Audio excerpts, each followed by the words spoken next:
Достар, қараңыздар, мен жақсы көретін құрмалардың қатарынан мынандай құрма. Ішінде 1 килограмм. Бұл құрманы сіздер дүкеннен қарапайым құрмалардың қатарынан көрмейсіздер. Өйткені бұл, қараңыздар, бұл сыйлыққа жүретін Сауд Арабия елінен Салман ибн Абдулазиздің мүлкінен 2 харам мешітінің қызметшісі деп жазыпты.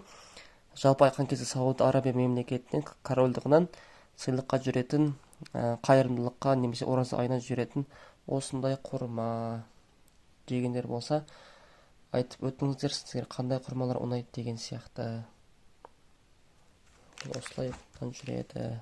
Біз біразын жеп тастадық. Осылай тығыз орналасқан, вакуумдалған әдемі құрмалардың қатарынан қазір сіздерге көрсетейін. Осылай алып жеуге келеді. Не деген керемет, қараңыздар. Тағы көбірек алып. Ал, бисмилля. Қараңыздар, достар, бисмилля.